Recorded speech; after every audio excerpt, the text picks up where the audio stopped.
So I've got to transfer the pattern for the door handle over to the other side, to the new skin. I've got to map out where it goes relative to the edge of the door and also to the top of the door. And this is a pretty easy way to get a quick template to map out the hole. What I did was I just sanded papered a little bit of pencil, and call this the dirty finger method. A little graphite from the pencil right there, and as you can see, as I rub it over the paper, I can see a pretty distinct outline of exactly where the hole is as I go along. Yeah, this is something you could do at the end of the day when you're done working on the car before you wash your hands too. You just go ahead and use your finger with whatever's on grease or whatever, dirt, and you'll get the same result. And you get a pretty crisp line as to where the hole is, and also over here you get a pretty crisp line as to where the edge of the door is. And so I'll cut this pattern back out and line it up on the other side, and it'll give me a line as to where the body line is and the edge of the door right here, and it'll enable me to locate the hole here on the other side of the skin pretty precisely. There's a lot of little things going on here, you can see. But anyway, that's the old dirty finger method of taking a pattern. So I went ahead and glued this paper pattern down to a piece of this stiffer pen template paper here using some spray adhesive. Then there's the spray adhesive over there. It's just for using for paper projects and stuff like that. Anyway, the reason I did that is because this paper's really thin and it would rip and tear and wouldn't give me a very strong line to guide against. So I used the template paper as a backer. And also what I'm going to have to do here, as you can see inside the hole, there's these recessed flanges that were pressed in with the sheet metal. So it's the bent flange goes in and then drops down here. The bent flange goes in here, and this is where the door handle bolts up here, and then there's another return piece on this side here that holds it in firm against the sheet metal. But I'll take this and add these tabs with some pattern paper so that, and then they'll be flat. So when I cut the hole, actually the tab will be flat. Then I'll have to bend it in once I get it all cut out. But or I might end up having to weld these because I forgot. I'm going to have to create a stamp to do this recess. Let me show you what that looks like real quick here. There's a little recess in the skin here. You see this is stepped in to accept the door handle a little bit here. So I'm going to have to try and replicate that on the other side. Should be interesting. Well, that was the easy part. Now I have to create the depression so that the handle will fall into the skin a bit and flush out a little. So that's going to be a little bit more involved. So stay tuned. Well, would you look at this ridiculous setup I've had to resort to. What I ended up doing was I made a press form. Basically, it's a pretty simple deal where you take, you cut out one, you got a negative and a positive, and you got a backer plate.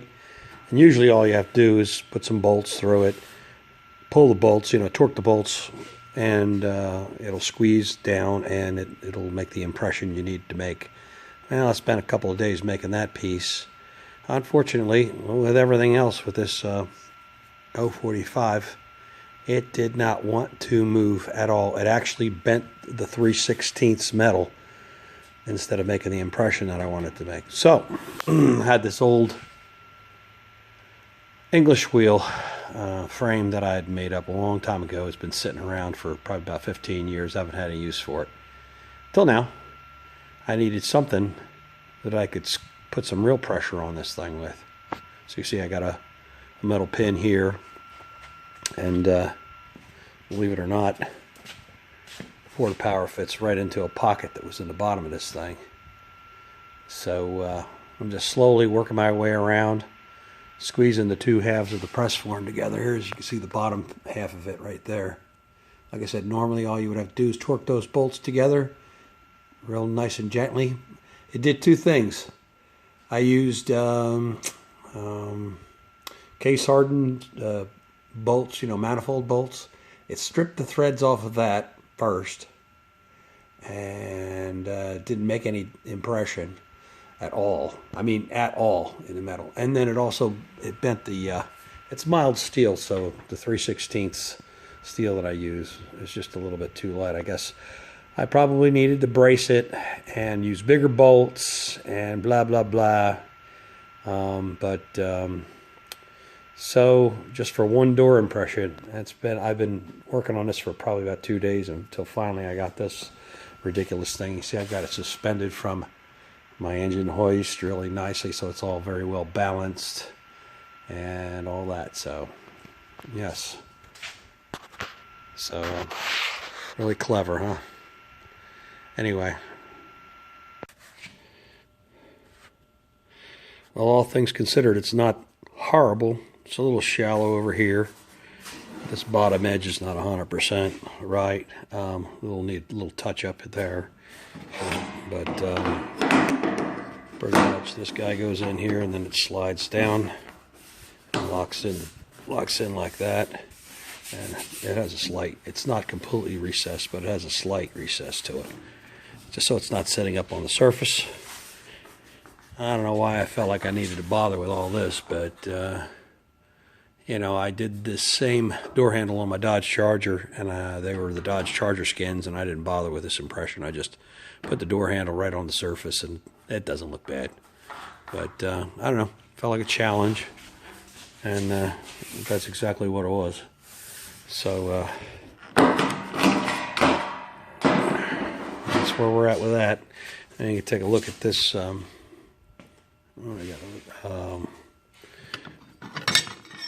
This plate here. You can see how bent up it is.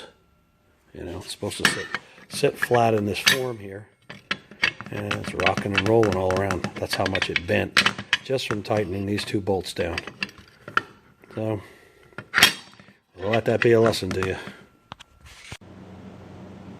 Okay, I went ahead and sweetened up the holes a little bit. I cut the hole for the mirror, and I sweetened this up around the edges just a little bit. I did a little, I have one of these pneumatic steppers that basically I changed. This is the normal jaw that's in it. It's a straight, I've modified it for just a 1/4 inch step here. They usually come a 1/2 inch step, and this is an old jaw that came off of it, and I took the Zizwell to it and cut it down to where it would be a pretty small piece. Kind of rough, but it did the job. I was able to sharpen up these inside corners a little bit better, and get the depth a little bit better than what I had with that piece over there. So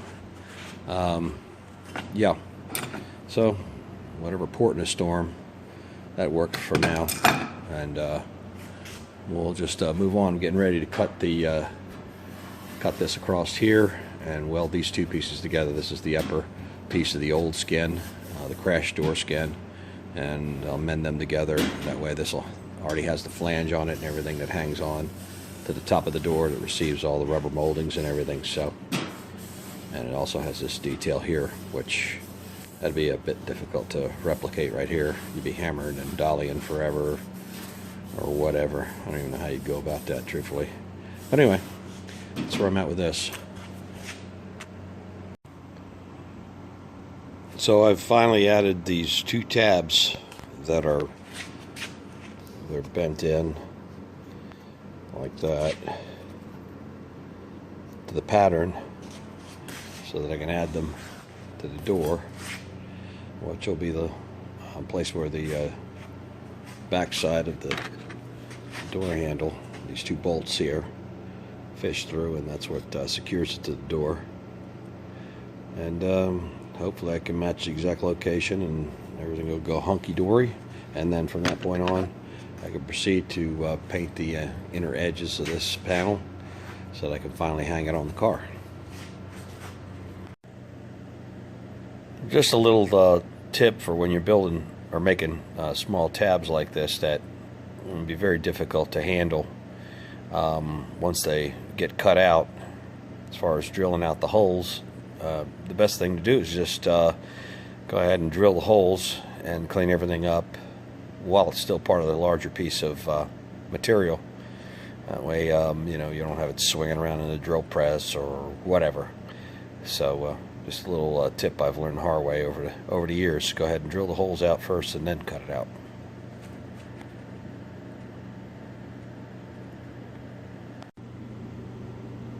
Here's another tip for drilling holes in sheet metal. You know, you've probably had the experience of trying to use a large twist bit, and it becomes an issue. It grabs the material and it deforms the material when you get to a larger size. These are great. These are step drills, and they're pretty non-violent. You basically drill a small hole in the center of what your larger radius hole will eventually be, and then you drill it out and it progressively steps in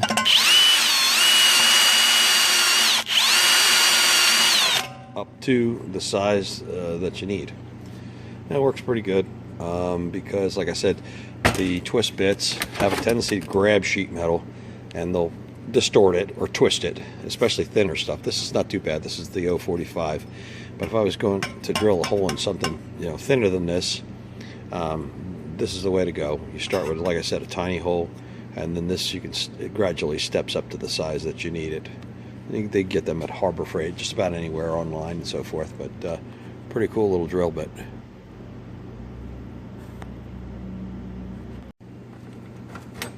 Finally, the trick for cutting rough, elongated holes is to drill both holes on two holes on the extent of your oblong hole, and then to take a reciprocating, this is a reciprocating air saw, and just cut across and connect the dots. And you can take a die grinder and clean it up depending on if it's going to be exposed or not, or how good you want it to look. I mean, if you don't have a milling machine and you can't do real fancy work, this will get the job done. Finally, here's the door handle in place, and you see the little nuts hold it firmly. There's a pin here, and there's another little locator right here. And these little tabs just barely grab the sheet metal on the bottom, but it's really the bolts here on the tab that secure it into place. So that's one more operation down on this door skin. Alright, so I've got this primered around the edges now. I just finished seam sealing all of my overlay panels for the extensions for the door skin. So gotta let that all dry up and just go over it one more time, check and see if I forgot to do anything before I try to hang this door skin on there. I'm gonna throw a little primer on the infield here as soon as this these outer rims that are probably gonna be exposed to some welding are dried up, tape it off, and then just use a regular primer on the inside before I hang it. Alright, my arm's about ready to fall off from beating over this edge here and hemming it onto the under door or subframe, whatever you want to call it, the inner door panel. That's about where she is right there, real close, but it's not touching, so that's a good thing.